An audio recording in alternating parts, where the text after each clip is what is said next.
हल्द्वानी अतिक्रमण केस से जुड़ी हुई अखाड़ा में इस वक्त बहुत बड़ी खबर आ रही है। सुप्रीम कोर्ट में यह याचिका दर्ज हुई थी। सुप्रीम कोर्ट ने सारी याचिकाओं को एक साथ सुनने का आज निर्णय लिया था और उत्तराखंड हाईकोर्ट के फैसले पर अब रोक लगा दी है पेंडिंग हियरिंग। साथ ही उत्तराखंड की सरकार और रेलवे को नोटिस जारी भी किया गया है कि वो याचिकाकर्ताओं के क्लेम्स पर अपना जवाब सामने रखें। तो जब तक सुप्रीम कोर्ट इसकी सुनवाई पूरी तरह नहीं कर लेता, कोई भी कार्रवाई वहां पर एविक्शन की नहीं होगी।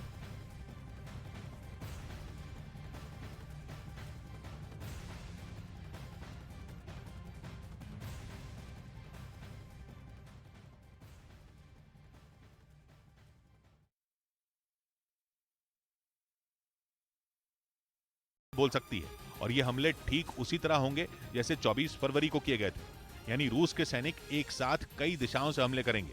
यूक्रेन के मुताबिक उसके उत्तर में कीव पर, उत्तर पूर्व में खार्किव पर और दक्षिण पश्चिम में खरसोन पर एक साथ हमला हो सकता है।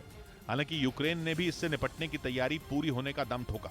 उसने दावा किया कि आने वाले 4 से 5 महीनों में 70,000 से ज्यादा रूसी सैनिक जंग में मारे जाएंगे।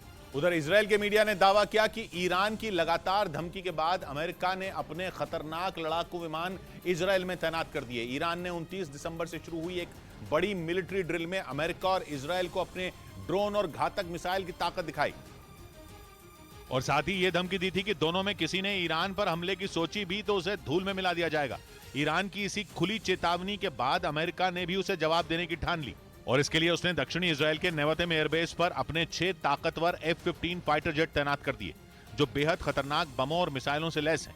इन लड़ाकू विमानों के बारे में कहा जाता है कि जरूरत पड़ने पर ये पलक झपकते ही दुश्मन पर हमला बोलकर उसे तबाह करने की क्षमता रखते हैं और इसी वजह से अमेरिका ने ईरान को सबक सिखाने के लिए इजराइल में अपने F-15 विमानों को तैनात कर दिया ताकि इजराइल पर हमले की ईरान की किसी भी हरकत का तुरंत जवाब दिया जा सके। और इसीलिए अमेरिका ने एक बार फिर अपनी फौज की एक खास रणनीति का इस्तेमाल किया, जिसका इस्तेमाल वो अपने साथी देशों को दुश्मनों से बचाने के लिए कई साल से कर रहा है। अमेरिका की इस रणनीति को एजाइल कॉम्बैट एम्प्लॉयमेंट के नाम से जाना जाता है, जिसमें वो अपने घातक हथियारों की तैनाती साथी देशों की उन जगहों पर करता है जहां से दुश्मन को जवाब देना आसान होता है।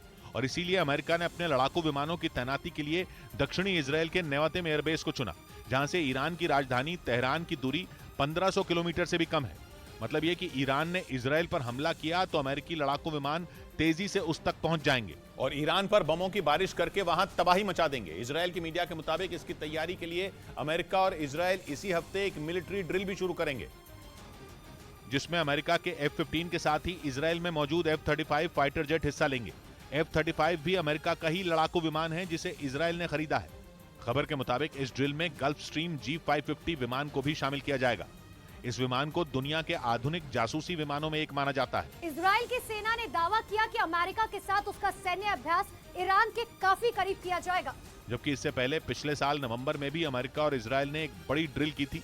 उस वक्त दोनों देशों की सेनाओं ने ईरान के एयरबेस और सैनिक ठिकानों के कई नकली टारगेट को तबाह करने का अभ्यास किया था।